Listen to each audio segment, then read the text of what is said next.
Hello friends, आज के video में हम एक इम्पॉर्टेंट चीज़ के ऊपर डिस्कशन करेंगे कि जो पेपर हुआ है बेसिक और सीनियर अनुदेशक का, उसमें अगर आपको किसी भी क्वेश्चंस में डाउट है, किसी भी क्वेश्चन में ऑब्जेक्शन लगाना है, आउट ऑफ सिलेबस है या फिर आपका क्वेश्चन जो है वो सही है किसी अदर बुक के रेफरेंस के साथ में, उन सब की लास्ट डेट जो है वो 8 जुलाई दी हुई है।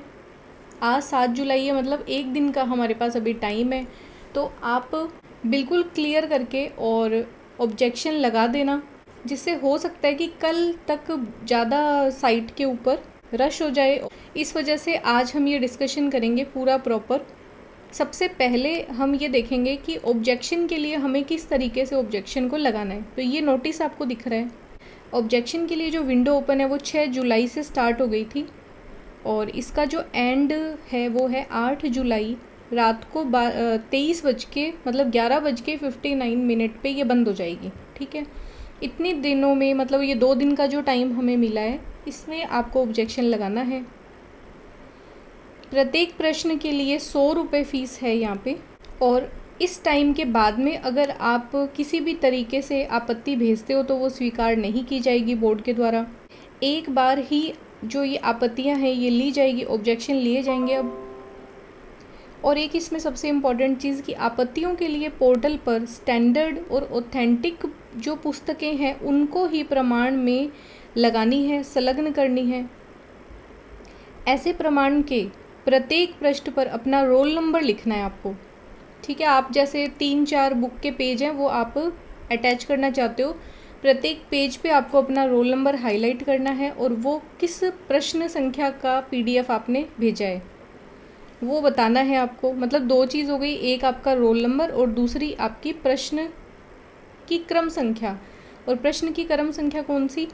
जो मास्टर पेपर है आपका, मास्टर पेपर में वो क्वेश्चन कितने नंबर पे आता है वो क्रम संख्या। अब जो बुक का आप अटैचमेंट देना चाहते हो उस बुक का नाम, उसका लेखक और लेखकों के नाम, प्रकाशक का नाम, संस्करण, किस वर्ष में वो पुस्तक जो है वो प्रकाशित हुई थी और पृष्ठ की संख्या। अब ये सब आप कर सकते हो वर्ड के अंदर। वर्ड के अंदर आप सबसे पहले उन सारी बुक का रेफरेंस दे दो। रेफरेंस देने के बाद पेज अटैच कर दो और जितने पेज आप अटैच करते जाओगे उसके ऊपर अपना रोल नंबर और साथ में उस प्रश्न की संख्या, वो दोनों आपको मेंशन करना है। इतनी चीज़ें तो हमें आपत्तियां लगाने के लिए साथ में संलग्न करनी है। और अब एक बार देखेंगे कि इसमें पूरा प्रोसेस क्या होगा ऑब्जेक्शन लगाने का। सबसे पहले आपको मेन SSO लॉगिन करनी है और रिक्रूटमेंट पोर्टल के ऊपर जाना है। जाने के बाद आपको ये वाली विंडो दिखेगी। इस विंडो में देखो होम, माई रिक्रूटमेंट, गेट एडमिट कार्ड। तो आपको माई रिक्रूटमेंट में जाना है। इस तरीके की एक और विंडो ओपन हो जाएगी। यहाँ पे देखो आपको क्वेश्चन फॉर ऑब्जेक्शन, यहाँ क्लिक करना है। क्लिक करते ही आपको अपना यहाँ पे जो पूरी के पूरे पेपर आपने दे रखे हैं उन सब की डिटेल आ जाएगी। और लास्ट में जाके आप देखोगे कि 8 जुलाई ये ऑब्जेक्शन जो है वो ओपन है, बाकी सब देखो क्लोज हो चुके हैं। ठीक है, तो इस वाले पे बेसिक अनुदेशक आपको अपनी वैकेंसी के सामने वाला जो है लिंक उस पर क्लिक करना है। देन ये एक पेज ओपन हो जाएगा। इसमें दे रखा है कि ऑब्जेक्शन की स्टार्ट डेट और एंड डेट। यहाँ से हमें मेन ऑब्जेक्शन स्टार्ट करने हैं। जैसे क्वेश्चन के अंदर आपको क्या करना है, क्वेश्चन के अंदर एक ऑप्शन मिलेगा कि पेपर 1 पे ऑब्जेक्शन लगाना है या पेपर 2 पे। सेकंड नंबर, सेट नंबर कौन सा है, और देन आपको सेलेक्ट करना है कि क्वेश्चन नंबर कौन सा है। तो आप उसके ऊपर क्लिक करोगे, आगे आपको ये सारे क्वेश्चन नंबर सीरीज से ओपन हो जाएंगे। इसमें आपको जिस क्वेश्चन पे ऑब्जेक्शन लगाना है वो आप सेलेक्ट करोगे, उसका ऑप्शन अपने आप यहाँ पे आ जाएगा। अब ऑब्जेक्शन जो आपने लगाया है उस ऑब्जेक्शन का टाइप क्या है। टाइप देखो बोर्ड के द्वारा क्या क्या चीज़ें दी गई है। ऑल ऑप्शन, जो सारे ऑप्शन है वो गलत है। मल्टीपल ऑप्शन यहाँ पे सही थे। हिंदी और इंग्लिश के ट्रांसलेशन में गड़बड़ है। आउट ऑफ सिलेबस है। क्वेश्चन रोंग है या फिर क्वेश्चन क्लियर नहीं है। आंसर जो है वो रोंग है या अदर टाइप का कोई ऑब्जेक्शन आपको लगाना है। तो अगर इनमें से कोई है तो आप ये लगा सकते हो। अदरवाइज़ अगर आप अपना कोई ऑब्जेक्शन मेंशन करना चाहते हो वो आप इसमें सेलेक्ट जब करोगे एक बॉक्स खुलेगा, उसमें आप अपना टाइप बता सकते हो कि आपको किस तरह से ऑब्जेक्शन है। जैसे यहाँ पे हमने एक ऑब्जेक्शन लगाया कि आउट ऑफ सिलेबस। अब आउट ऑफ सिलेबस करने के बाद में आउट ऑफ सिलेबस में हम अपना सजेस्टेड आंसर यहाँ पे नहीं देंगे, है ना। यहाँ पे बॉक्स तो आपको मिलेगा बट आपको कोई आंसर नहीं देना। और अगर किसी क्वेश्चन में आपको ऑब्जेक्शन है, जैसे वो रोम वाला जो क्वेश्चन था उसमें बोर्ड ने रोम माना है, यदि आप बायोस को सेलेक्ट करना चाहते हो तो उसका करेक्ट जो आंसर है, मतलब बी है या फिर सी है, वो आप यहाँ पे सेलेक्ट कर लेना और फिर उसका डिस्क्रिप्शन आपको यहाँ पे देना पड़ेगा कि किस तरह से ये गलत है। और साथ में इसका प्रमाण देने के लिए आपको चूज़ फाइल करके वो पीडीएफ, एक ही पीडीएफ अटैच करनी है। तो एक पीडीएफ जिसके अंदर आप सारी चीज़ें लिखोगे, वर्ड के अंदर आप पूरी फाइल जो है वो बना लेना, देन लास्ट में उसको सेव करते टाइम पे पीडीएफ में सेव कर देना। पीडीएफ का साइज़ 10 KB से 500 KB ही होना चाहिए। अगर बड़ी होती है तो पीडीएफ को कंप्रेस कर लेना, वो भी ऑनलाइन हो जाएगा, ठीक है। ऑनलाइन आप लिख लेना कि पीडीएफ कंप्रेस, तो अपने आप लिंक आ जाएंगे, वहाँ पे आप अपनी जो पीडीएफ है वो सेलेक्ट करके और कंप्रेस वाला बटन होगा उसको प्रेस करके कंप्रेस करके लगा देना। कोई इशू है तो आप ई मित्र पे जाके या किसी की हेल्प लेके आप ये काम कर सकते हो। अब देखो, ऑब्जेक्शन जो लगाने थे गलत आंसर्स पे, वो तो हमने काफ़ी सारे क्वेश्चन देख लिए, उनका भी डिस्कशन हम करेंगे। बट यहाँ पे मैं आपके साथ में आउट ऑफ द सिलेबस या तो इस क्वेश्चन के बोनस मिले या फिर ये क्वेश्चन डिलीट हो, तो उन क्वेश्चंस के बारे में हम यहाँ पे डिस्कस करेंगे। फर्स्ट क्वेश्चन जो है वो है 48 नंबर, रेस कंडीशन का ये क्वेश्चन था। अब रेस कंडीशन जो है इसमें मैंने पूरी डिटेल लिख दी, रेस कंडीशन कहाँ पे अकर होती है, क्रिटिकल सेक्शन प्रॉब्लम में। और जब आउटपुट का सीक्वेंस जो होता है, किसी प्रोसेस के आउटपुट का सीक्वेंस ऑर्डर ऑफ प्रोसेस जैसे जैसे एग्जीक्यूट होगी वैसे डिपेंड करेगा, उस प्रॉब्लम को बोला जाता है रेस कंडीशन प्रॉब्लम। अब ये किस टॉपिक के अंदर आती है, ये आता है प्रोसेस सिंक्रोनाइजेशन के अंदर। तो एनवीएस ऑफिशियल जो सिलेबस है वो हमने यहाँ पे मेंशन कर दिया कि सिंक्रोनाइजेशन प्रॉपर यहाँ पे दिया है। और ये एक एनवीएस 2018 के अंदर पूछा गया जो क्वेश्चन है कि रेस कंडीशन क्या होती है। अब इसमें हमें ये नहीं मतलब कि ये मतलब इसका क्या आंसर है, क्या आंसर सही नहीं है, हमें सिर्फ ये है कि रेस कंडीशन का जो ये टॉपिक है ये आता है प्रोसेस सिंक्रोनाइजेशन के अंदर। नवोदय के अंदर 19 सितंबर 2019 का ये पेपर है। इस पूरे की जो पीडीएफ है वो मैं आपको अटैच कर दूंगी, टेलीग्राम पे प्रोवाइड करवा देंगे। अब यहाँ पे देखो, नवोदय ने अपना सिलेबस दे रखा है, ऑपरेटिंग सिस्टम, इसमें सिंक्रोनाइजेशन टॉपिक है, प्रिंसिपल जिसमें इंटरैक्टिव प्रोसेस और क्रिटिकल सेक्शन, और क्रिटिकल सेक्शन के अंडर आती है रेस कंडीशन, ठीक है। गेट का सिलेबस दे रखा है, गेट 2022 का सिलेबस, जिसमें ऑपरेटिंग सिस्टम दे रखा है और inter process communication, concurrency, synchronisation, process synchronisation, ठीक है। ये टॉपिक यहाँ पे मेंशन है। Here also mention synchronisation topic. और यूजीसी नेट का जो सिलेबस है उसमें भी देखो आप ऑपरेटिंग सिस्टम और इसमें क्रिटिकल रीजन, कॉन्करेंट प्रोसेसिंग जो होती है उसमें क्रिटिकल रीजन होते हैं और क्रिटिकल रीजन के अंदर ही रेस कंडीशन अक्कर होती है। Here also mention the critical region in syllabus. और आरएमएसएस भी बोर्ड, इन्होंने खुद ने जो सीनियर अनुदेशक का सिलेबस दे रखा है उसमें देखो आपको एक चीज़ मिलेगी कि ऑपरेटिंग सिस्टम, साथ में their synchronisation, process, thread and their synchronisation. तो ये टॉपिक इन्होंने दे रखा था सीनियर अनुदेशक में, ये क्वेश्चन उनको सीनियर अनुदेशक में पूछना था, तो यहाँ पे मैंने मेंशन कर दिया। इन सीनियर अनुदेशक syllabus also clearly mention process synchronisation in topic. Under this topic we read the critical section problem and race condition. तो ये क्वेश्चन जो है आपका आउट ऑफ द सिलेबस जाना चाहिए। अब बोनस देते हो या फिर ये क्वेश्चन को आप डिलीट करते हो, वो डिपेंड करता है बोर्ड के ऊपर। और ये क्वेश्चन पे भी हमें ऑब्जेक्शन क्यों लगाने चाहिए, अगर आप ये ऑब्जेक्शन नहीं लगाओगे और जो बच्चे एकदम 38 नंबर पे, 39 नंबर पे, तो 39 नंबर वाले बच्चे भी बहुत सारे हैं, उनको ये 3-4 क्वेश्चन अगर डिलीट हो जाते हैं या बोनस हो जाते हैं और वास्तव में सिलेबस से ये बाहर के क्वेश्चन होते हैं तो उनको इसका फ़ायदा मिल सकता है। ये क्वेश्चन तो हो गया 48 नंबर का। अब ये क्वेश्चन है 68 नंबर का, ठीक है। 68 नंबर पे ये है, मास्टर बुक जो आई है हमारे पास, मास्टर पेपर है, टप्पल रिलेशनल कैलकुलस टॉपिक से is also mention in senior अनुदेशक, कि ये टॉपिक आपने सीनियर अनुदेशक के अंदर मेंशन किया हुआ है, but clearly mention, not clearly mention in basic instructor syllabus. So this question is out of syllabus, kindly give bonus for this question और delete this question for the basic instructor paper. इसका first proof है कि RMSSB जो खुद ने senior अनुदेशक का board का सिलेबस इन्होंने दिया है, क्लियरली मेंशन द कैलकुलस। देखो डेटाबेस मैनेजमेंट सिस्टम में ER model, relational algebra and calculus ये दे रखा है। वहीं कंपैरिजन करें बेसिक इंस्ट्रक्टर में तो कैलकुलस का आपको कहीं नाम नहीं दिखेगा। ये क्वेश्चन भी आपका आउट ऑफ द सिलेबस है। अब ये क्वेश्चन पर्टिकुलर गेट में अगर पूछते हैं तो वो भी मेंशन करते हैं कि tuple calculus, ER model, relational algebra और टप्पल कैलकुलस। ठीक है, यहाँ पे भी ये मेंशन है। तो एक रेफरेंस तो बोर्ड का खुद का ही है, उन्होंने मेंशन किया टॉपिक, तो ये सीनियर में पूछना था, बेसिक में नहीं पूछना था, और गेट में भी ये अलग से दिया हुआ है। तो हम ये रेफरेंस लगा के भी इस क्वेश्चन को आउट ऑफ द सिलेबस के सेक्शन में मार्क करके ऑब्जेक्शन लगा सकते हैं। ये मैंने किसी के ऑब्जेक्शन लगवाए हैं। तो जैसे क्वेश्चन नंबर 30 आपको दिख रहा होगा, क्वेश्चन नंबर 30 कौन सा था क्वेश्चन? जो रिलेटेड था कॉम्बिनेशनल लॉजिक से, कॉम्बिनेशनल लॉजिक सर्किट, एनकोडर उसका जो है एनकोडर, डिकोडर, मल्टीप्लेक्सर, वो सब चीज़ें इसमें थी। तो ये भी आउट ऑफ द सिलेबस में ही आपको मार्क करना है।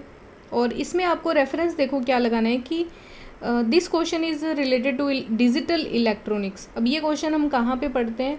प्रॉपर एक सब्जेक्ट है डिजिटल इलेक्ट्रॉनिक्स, उसके अंदर हम ये सारी चीज़ें पढ़ते हैं। चाहे आप मल्टीप्लेक्सर बोलो, एनकोडर बोलो, डिकोडर बोलो या फिर डी मल्टीप्लेक्सर बोलो।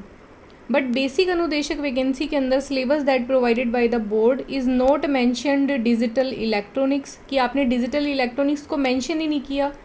और so in particular subjects question is out of syllabus. तो ये भाई जो सब्जेक्ट आपने दिया ही नहीं, DE डिजिटल इलेक्ट्रॉनिक्स आपने दे ही नहीं रखा सिलेबस में, तो वो उससे क्वेश्चन पूछना आउट ऑफ द सिलेबस है। यहाँ पे भी आप जो है बोनस की या फिर इस क्वेश्चन को डिलीट करने की डिमांड कर सकते हो। इसमें भी रेफरेंस हमें क्या लेना है कि बेसिक अनुदेशक का सिलेबस आप देखो।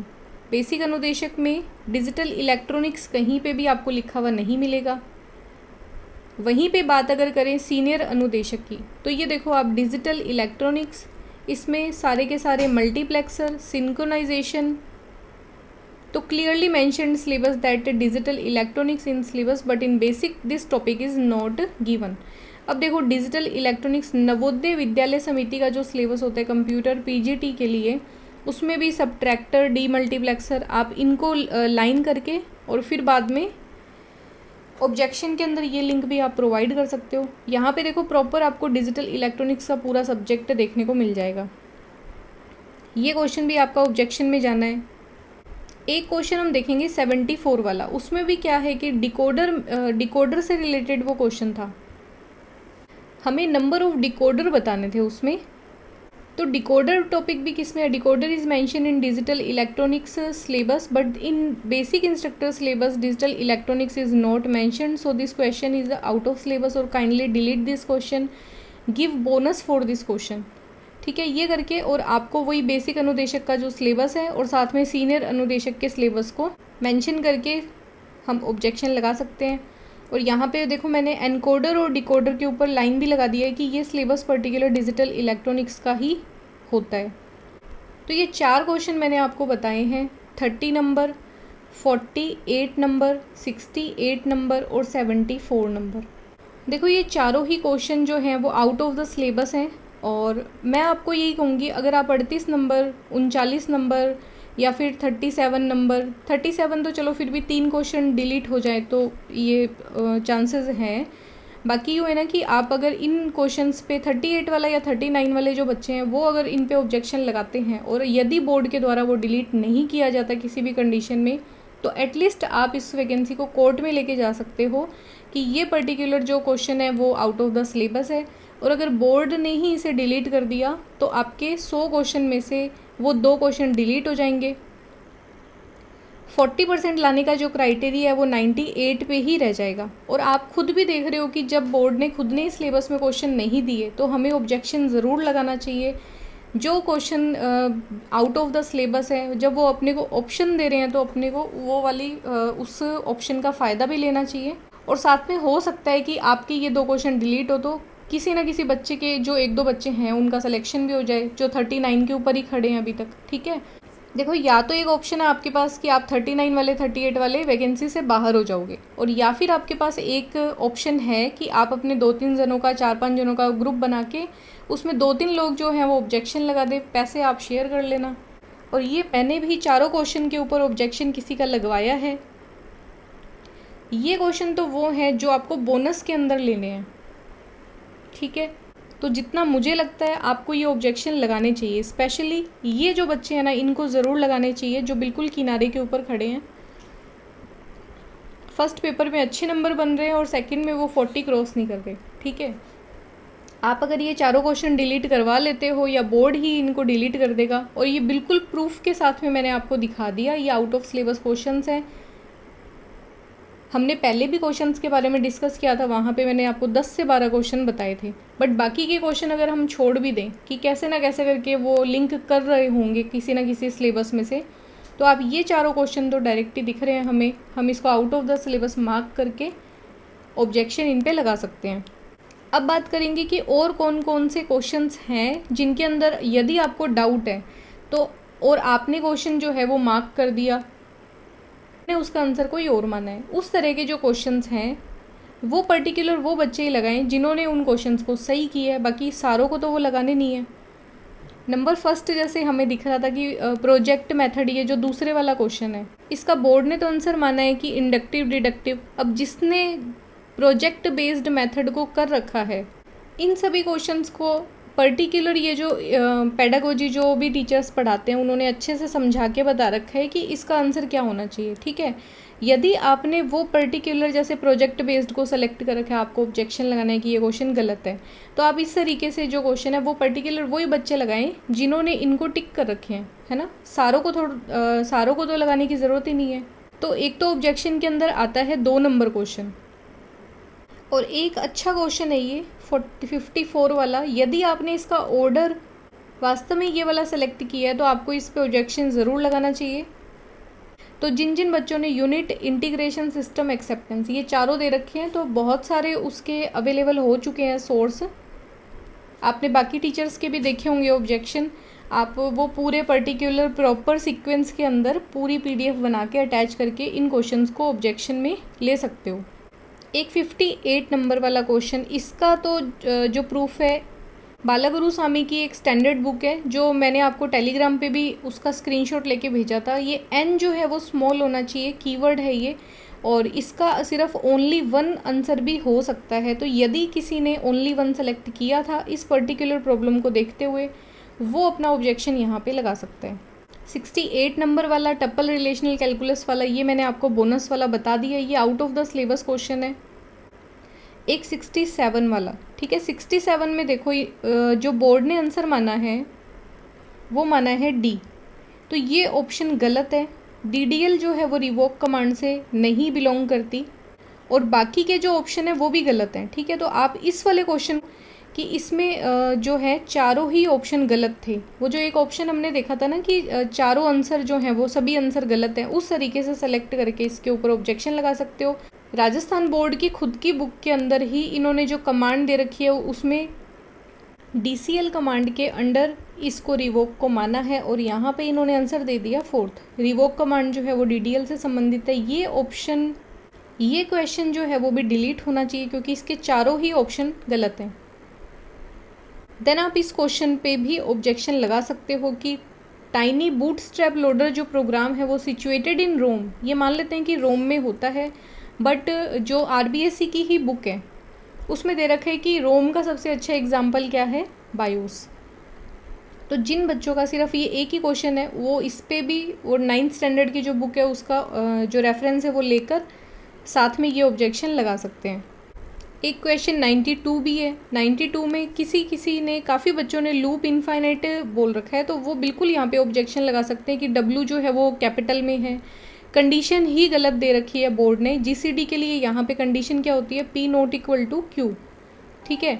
तो इस कंडीशन को लेकर भी आप लगा सकते हो, और एग्जीक्यूट करके वो जो एग्जीक्यूशन का पूरा सीक्वेंस है वो दोनों ही स्क्रीनशॉट पहले आप इससे लगाना तो ये इनफाइनाइट लूप में चला जाएगा, फिर आप इसको लेके लगाना, प्रॉपर इसे ब्लॉक को बंद कर देना और फिर चलाना, तो वो GCD कैलकुलेट कर देगा। ये दोनों ही स्क्रीनशॉट लेके आप लगा सकते हो। अब ये क्वेश्चन किसको लगाना है, ठीक है, तो वो लगाएंगे जिन्होंने लूप इनफाइनाइट वाले ऑप्शन को सेलेक्ट कर रखा है। तो इसमें जो डिलीट करवाने वाले क्वेश्चन है ना, इन पे आपको फोकस ज़रूर करना है। वहाँ से क्या है कि आपका 40% का क्राइटेरिया ऑटोमेटिकली कम हो जाएगा। एक तो आपको 30 नंबर क्वेश्चन, एक 48, 68 और 74 और एक 67, ठीक है, ये इतने क्वेश्चंस पे आपको 4 डिलीट, या तो ये डिलीट हो या फिर इनका बोनस दिया जाए, ठीक है, जो भी बोर्ड मानेगा।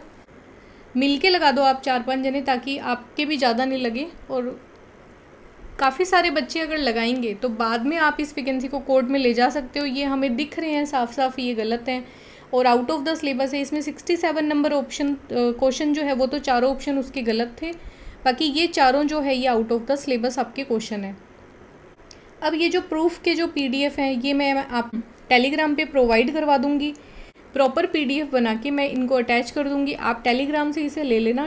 ग्रुप का जो लिंक है वो मैंने डिस्क्रिप्शन बॉक्स में दे रखा है, वहाँ से आप टेलीग्राम ग्रुप को ज्वाइन कर लेना। आप अपने अपने रोल नंबर जो हैं वो लिख लेना, इनको वर्ड फाइल में लेके PDF को, और प्रॉपर अच्छे तरीके से इसको पूरा लगा के देन आप इनको सबमिट कर देना। और कल बिल्कुल शाम के बाद का आप वेट मत करना, कल दिन में आप लगा देना, जैसे भी आपको ऑब्जेक्शन लगाने हैं, जिन जिन क्वेश्चंस पे लगाने हैं। बाकी इन सब क्वेश्चंस पे आपको ऑब्जेक्शन लगानी है। और जो बाकी के अभी जो हमने क्वेश्चंस जो है सेलेक्ट किए, जिनके ऑप्शन इन्होंने ऊपर नीचे कर रखे हैं, अगर आपको डाउट लगता है तो आप इन क्वेश्चंस पे भी ऑब्जेक्शन लगा सकते हो। वीडियो अगर आपको यूज़फुल लगा है तो आप इसे लाइक करें, चैनल को सब्सक्राइब ज़रूर करें। मिलते हैं नेक्स्ट वीडियो में। Thanks for watching.